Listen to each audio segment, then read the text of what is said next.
Kain po tayo. Ulam ko po, ginisang ampalaya sa kamatis. Marami po akong kamatis na nilagay. Ginisang ampalaya po. Lagyan ko po ng itlog. Yan po, medyo marami na naman po akong nitong kakainin. Kasi kaunti lang po yung kanin. So, tapos meron akong piniritong manok at saka langgonisa. Siyempre, mas kabati po yung tuyo. Mas kabati po yung tuyo dito. Mas gusto ko. Ito po yung aking tanghalian ngayon. Ginisang ampalaya sa itlog.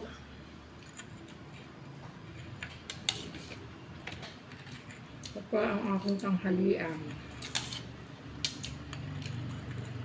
Mga classmate ko dyan sa Ate Good Samaritan, Cabanatuan.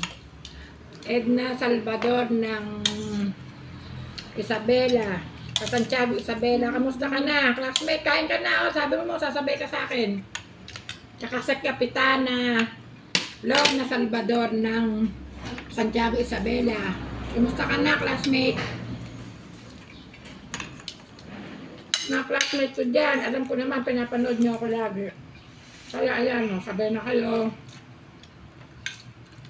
Mga alangganang kumain dyan, sabay na kayo sa akin. Mga kaibigan ko, kumare, pare, sabay na kayo.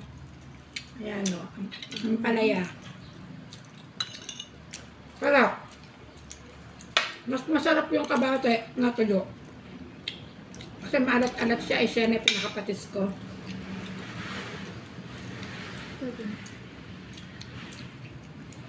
Edna Salvador ng Santiago Isabela.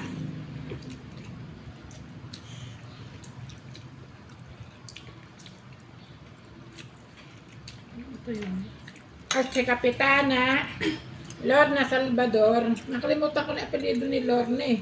Ang asawa niya, Kapitana. Alam mo na yung classmate. Nakalimutan ko na apelyido mo sa asawa mo.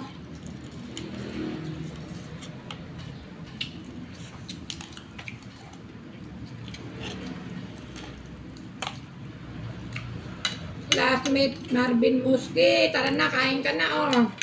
Tsaka si classmate Melo Santos. Kain na kayo.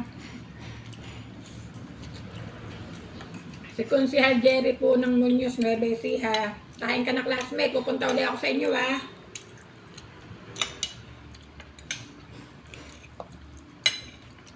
Sarap po na ang palaya niya.